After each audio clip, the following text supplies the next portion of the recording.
Welcome back to Geek Channel 8. I'm Eric. I'm Rosie. This week on the show, Anna Karenina. Yes, we're doing a Tolstoy novel, actually, the film adaptation of it from 2012. And I have to specify the film adaptation from 2012 because there have been a lot of film adaptations of this. But we are, in fact, talking about the one from 2012, which is set in the year 1874, 150 years ago from the time of this recording, because we are doing a dive into all things 1874. 100 So years before I was born, actually. there we Just saying. go. There it 100 is. years before Rosie was born. That's right.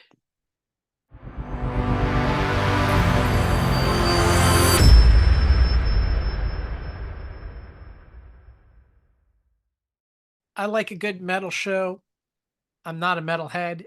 And honestly, a lot of old school metal can really get to me after a while, the falsettos and the extremely long guitar solos. Yeah. But, you know, I saw a documentary right now about a band which is probably the closest there is to a real live Spinal Tap, and that is Anvil. The story of Anvil is the documentary. Do you know that was a real band? Not only are they a real band, they are coming here in a few Nice. days, and I'm thinking about going to see them because tickets are like 20 bucks. You can't even see a punk show nowadays for 20 bucks. So, you know, I know it's going to be a train wreck because if you've seen the documentary, you will know. Have you seen the documentary? I have not seen the documentary, but I just remember my ex-husband, rest in peace, talking about this band actually and how they just really didn't get a fair shake, but that they were a legit band. And this was like one of the regular things he would bring up actually when we were married. One of the out of the many topics, this was one of the ones that I would have to say was in his top 20 that he talked about. Because when you're in a relationship, your partner has like a top 10 and top 10 20 things that are on repeat in their storytelling and what they talk to you about and what they talk to their friends about and things like that. This was one of them for Don. So Well, yeah, very I'm sure interesting. Anvil would probably be happy to see that.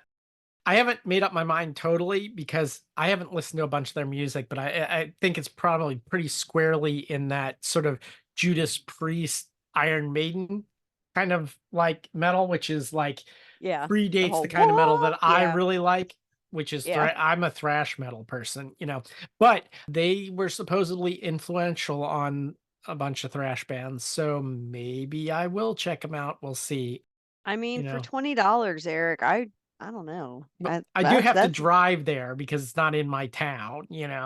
But yeah, it's yeah. it's probably worth it for 20 bucks, and they probably need the money pretty bad.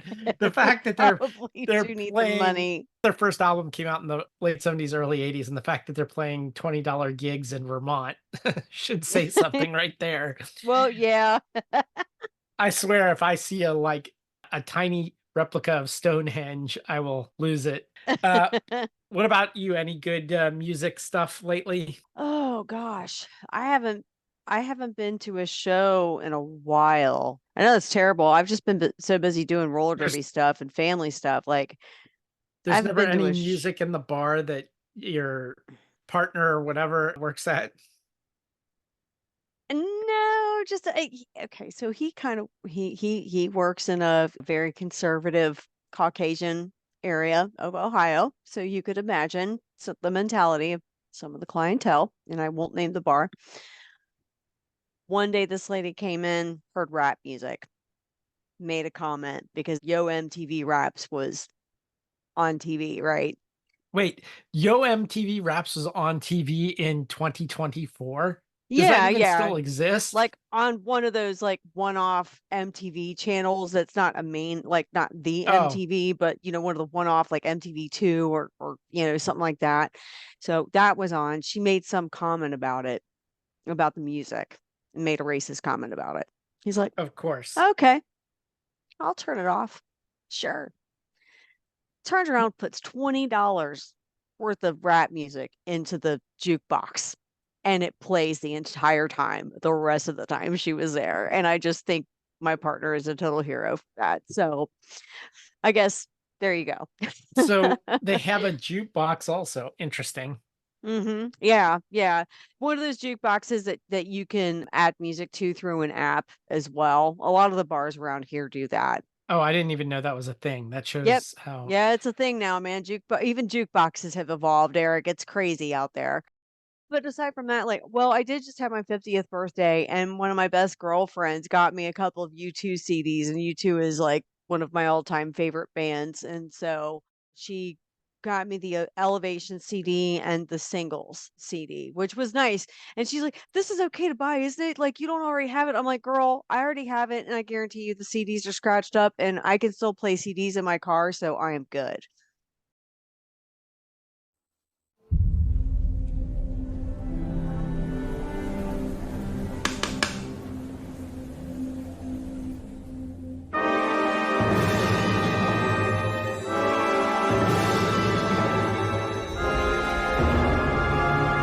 I was 18 when I got married, but it was not love. Your husband is a saint, and we must all cherish him for Russia's sake. Romantic love will be the last illusion of the old order. Have you known Count Vronsky long? He's a rich, good-looking cavalry officer. Dance with me.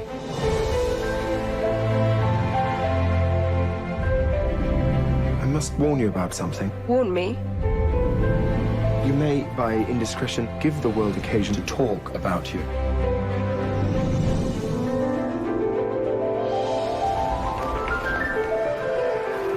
This must stop. If you have any thought for me, you will give me back my peace. There can be no peace for us. Only misery.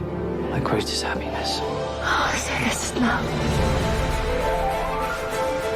We are bound together by God, and this can only be broken by a crime against God. Something's happened. Not something, everything. It would be a sin to help you destroy yourself. Sensual desire indulged for its own sake is the misuse of something sacred. The man who can't govern his wife's gone as far as he can go in government. Anna isn't a criminal, but she broke the rules. Leave him. Leave my life. She'll be ruined. Do you think I would let you have my son? You are depraved. A woman without honor. And this is what you want. Do you know what you want?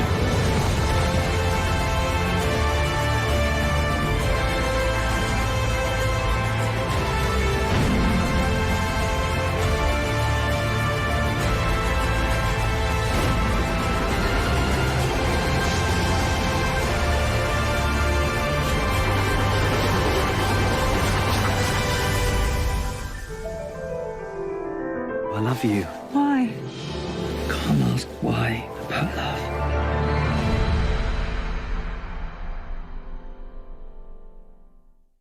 Let's get down to it. Okay. Background to 2012. Background to 2012. Well, 2012 was the year that the Queen of England celebrated the Diamond Jubilee, which means that that was her 60th year of reign.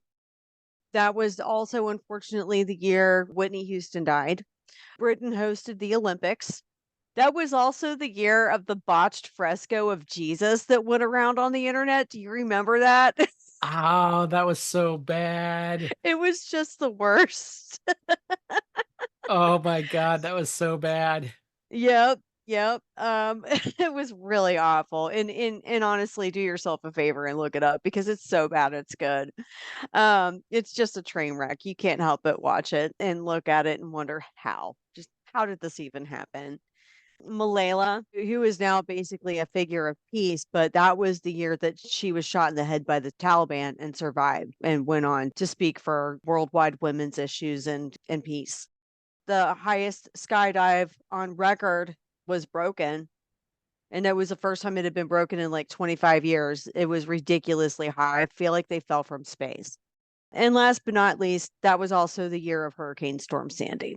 There's a Cliff's Notes version of things that happened in 2012 that are completely unrelated to each other, but they happened. Got it. Let's go to the lobby, shall we?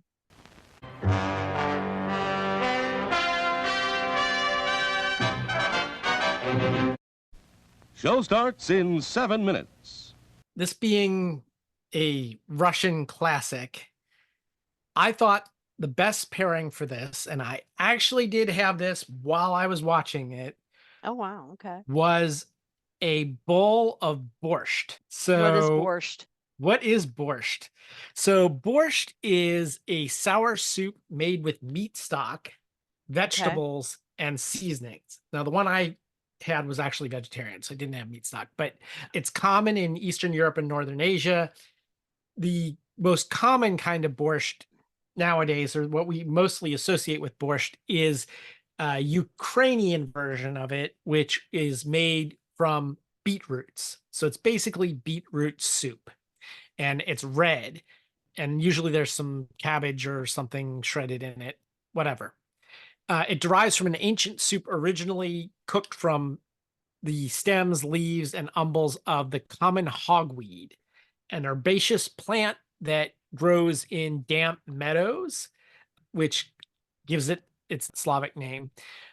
It has, evolved into an array of different soups, but the red Ukrainian type is the most well known. So the thing is, beets stain and they're a pain in the butt to deal with. So I didn't want to make my own. One thing I talk about on these things is a lot of times when I'm watching a movie, or if I'm planning to watch a movie, I don't want to waste a lot of time cooking. So I went and bought some pre-made borscht. Came in a jar. So do you remember when we talked about Mogan David? Mogan Vaguely. David was the company that made Mad Dog 2020, MD, Mogan David. Okay. Now, Mogan David got their start basically doing sacramental wines, basically for Jewish celebrations, Seder or whatever. And their biggest competitor is a company called Manshevitz. Again, I don't know if I'm pronouncing this right. Pronunciation's not our thing. Manischewitz. Anyway, you find them, a lot of times at Passover, you'll see them in the grocery store like matzahs or what they're most well known for. And in fact, I did have some of this Manshevitz borscht soup with some matzah crackers on the side. Manshevitz apparently was founded by Rabbi Dov Ber Manshevitz in a small matzo bakery in Cincinnati, Ohio in the late 1800s. So late 1800s. So we're talking, it is period appropriate as well. Comes in a jar that you won't find on Manishewitz's website anything about their borscht for some reason. I wasn't able to find it. I was able to find stuff about a bunch of their other stuff. But anyway, it's a very, very sweet soup. It reminded me of when we did plum wine on the show, and I'm like, oh man, that's sweet. So it's definitely an acquired taste, and apparently can be served hot or cold. I heated mine. Essentially, it's pretty much just beet juice and water, but it is period appropriate. So I figured that's what I would do for this film. So that's what I did. Nice. I've never even heard of borscht. So every time I do this show with you and you do this segment, I learn something new. It sounds like something I would definitely try, though. I'd give it a Well, shot. that is the goal of the show. We like to, we do a little bit of education and This a is the little bit of Pinkies Out entertainment. segment. Yeah. This is where we get fancy. Well, the whole show is, we're doing a Tolstoy Russian novel. Like, We got to keep it classy. This is essentially like kind of like an opera, I guess. We've done a ballet, and this isn't actually an opera. It's a movie adapted from a novel, but it's also, I think, very opera-like. Anyway. Yes. And it's probably been made into a bunch of operas. I'm almost positive. The story, in case you're not familiar with it, in the Russian Empire, 1874, Dolly, it's actually Princess Daria, but they call her Dolly. She banishes her husband, Stefan, known as, they call him Steva. That's the other thing about this movie. Everybody's got one name and then another name that they actually call them. So she basically sends Steva away for cheating on her.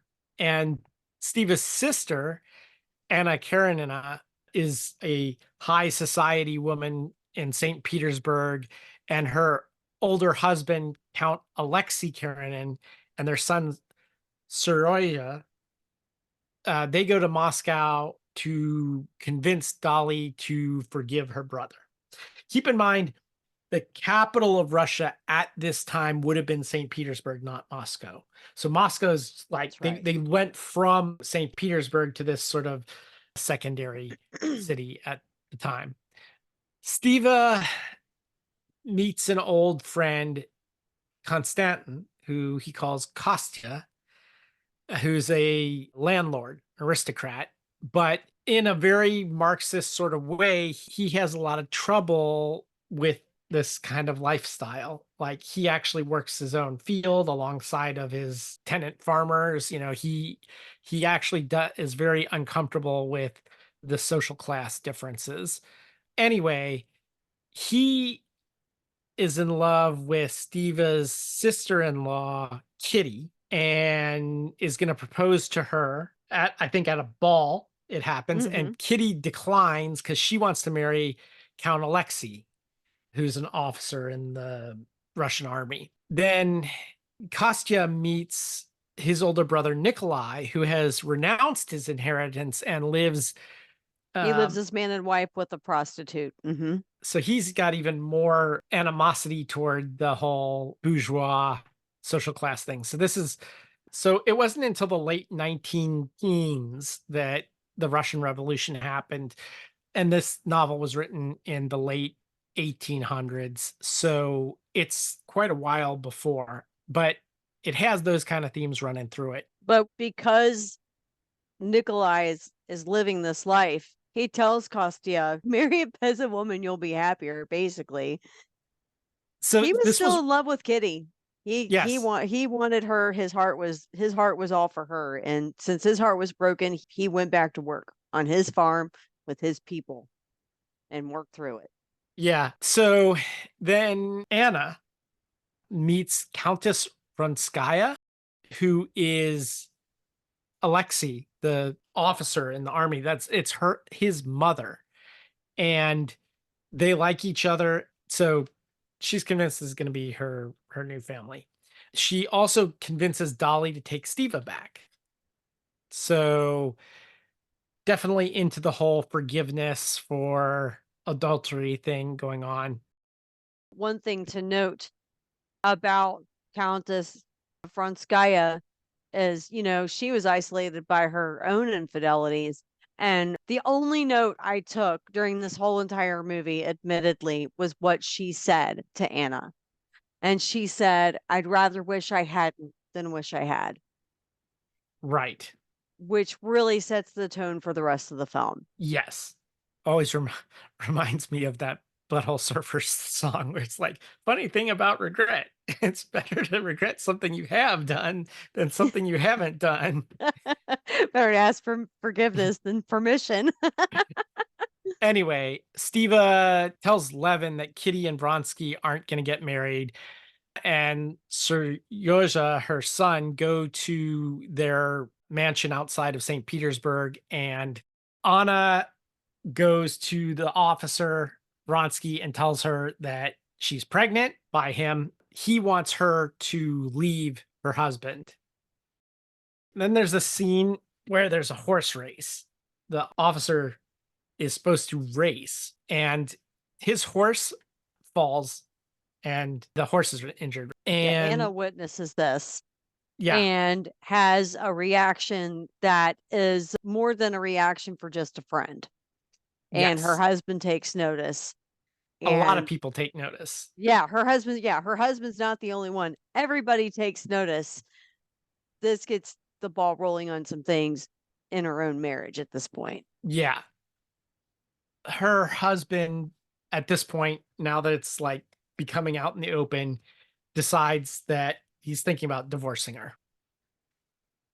He goes and sees Stiva and Dolly to tell them that, and they want him to let it drop and basically forgive her. But Anna refuses to give up Vronsky, even though it means she'll lose her son and all that if she stays with the officer rather than returning to her husband. He does feel sympathy for her, and so he basically takes her back. But that doesn't end things there. Vronsky convinces her to go off with him, and they go to Tuscany or something to vacation. Yeah, they left for Italy with their daughter Anya. Yeah. When Anna comes back for her son's birthday, Karenin doesn't want her to see him. At the same time, we find out that the officer, Vronsky, may be cheating on her. When they go to the opera at some point, basically everybody ostracizes her, and she basically loses it, and she starts taking morphine. Yeah. Yeah. She started using morphine to sleep, and we all know how that ends up. Meanwhile, Levin and Kitty return to his estate where a sickly Nikolai, he is with Masha in the storeroom.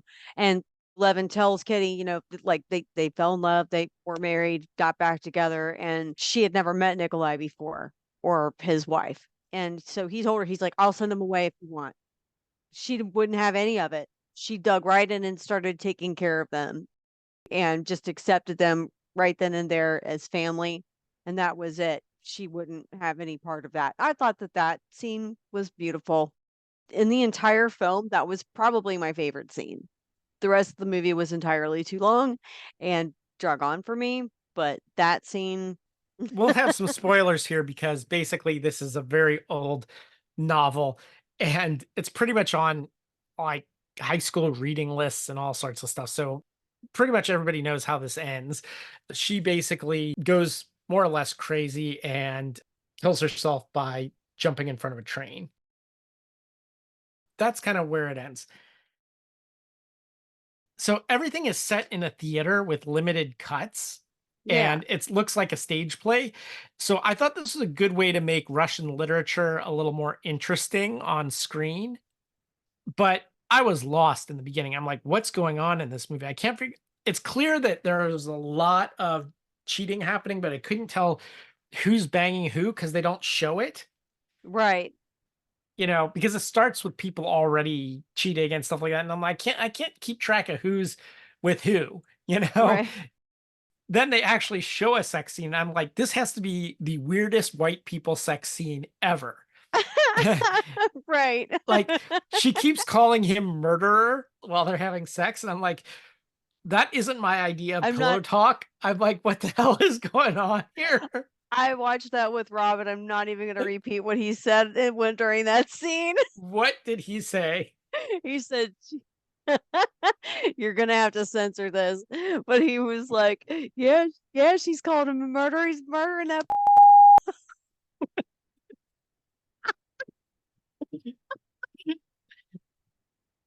I told you. I never knew it was going to come out of his mouth. That's why we've been together for 10 years. And that wasn't even the only one. There was when they had sex in the woods. That was also kind of weird. Yeah, that was weird too. Like, it's got a lot of sex, but it's not hot sex. It's not like the non-sex scenes in Bram Stoker's Dracula, which is way hotter than this. Yeah, they could have shaved some time off of the film just by cutting that out and alluding to it instead. Well, they alluded to sex so much in the beginning that I got confused about who was having sex with who. So I'm glad they showed it. I just wish they had done it a little bit better. Anyway. Well, yeah, and in the beginning of the film, I hadn't realized that the affair had already started because everything was so innuendo-y, if that's a word. Everything was alluded to. There were hints and clues, but nothing too terribly obvious. So I like all I saw them do were give each other glances. You know what I mean? So it was hard for me to determine, oh, they're having an affair. Okay. Well, there's more than one affair going on, right? So the first affair, the affair between Steva and whoever he was having an affair with, that was going on before the movie even started. And then Anna's affair with Vronsky happens later, but yeah, they don't. It's complicated. Anyway, Yeah. it.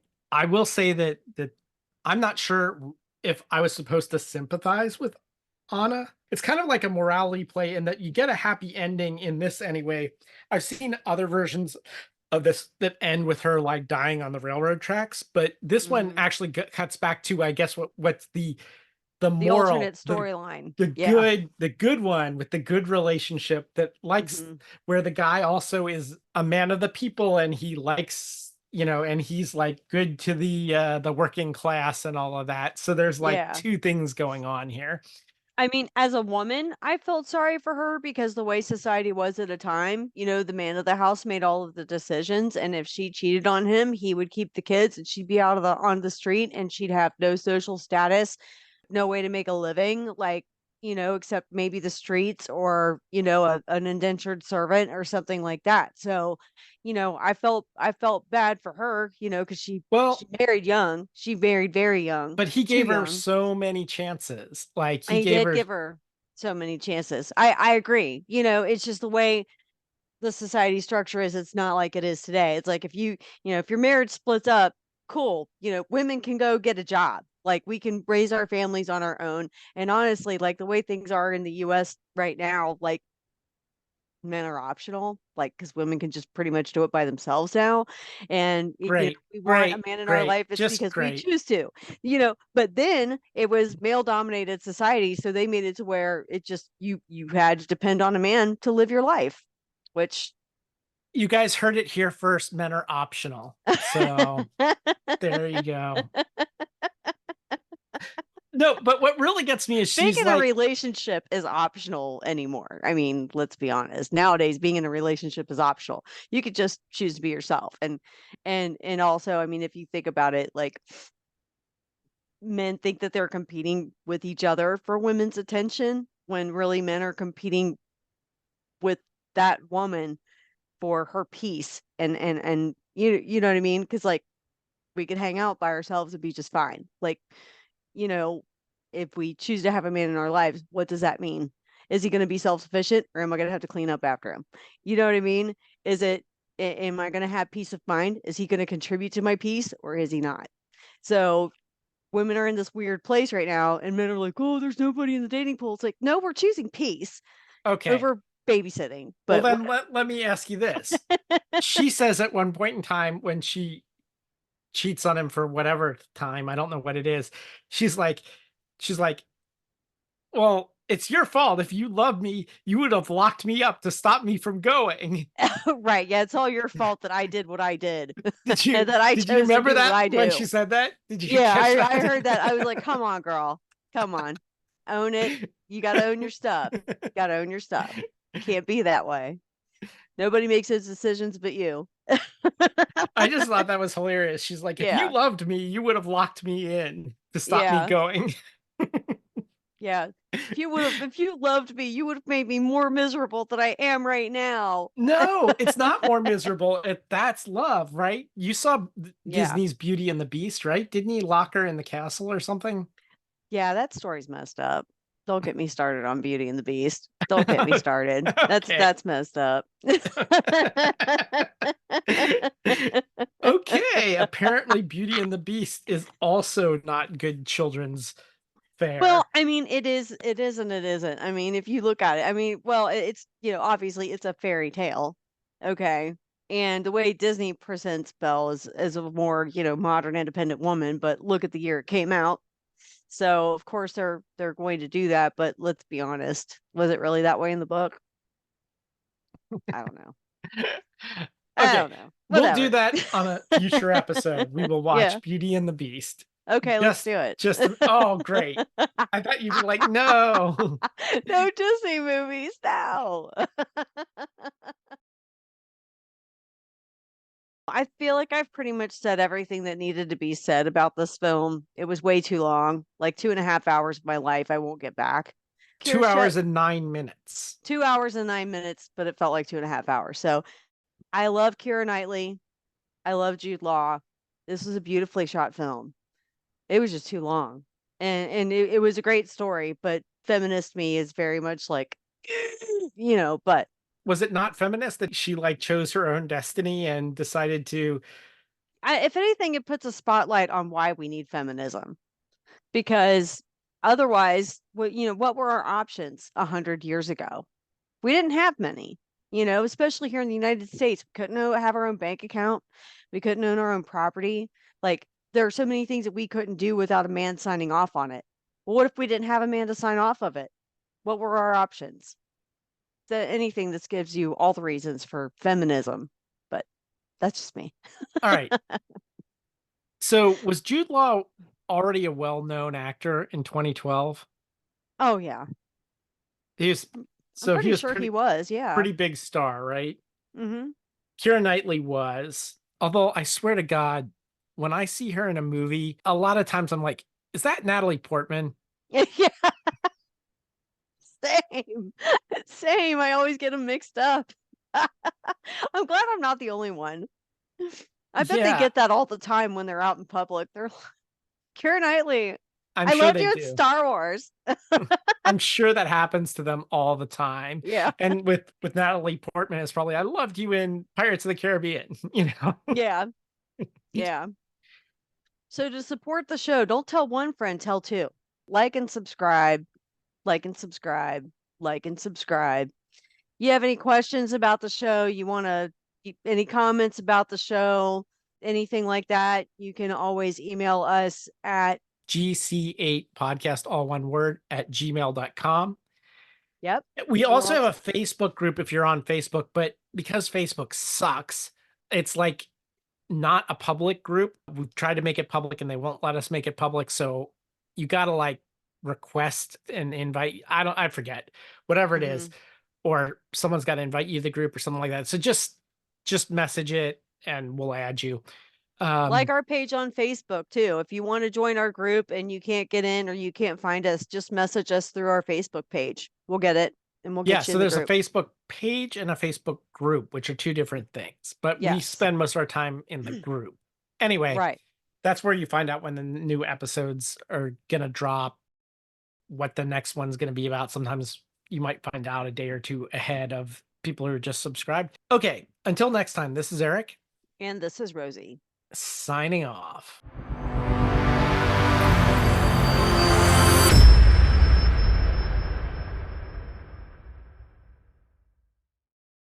When are we going to branch out into the Muppets? Like, Jim We Henson did meet films. the Feebles. What? Come on. That was, we should do Labyrinth. Just calm down. We're stuck in 1874.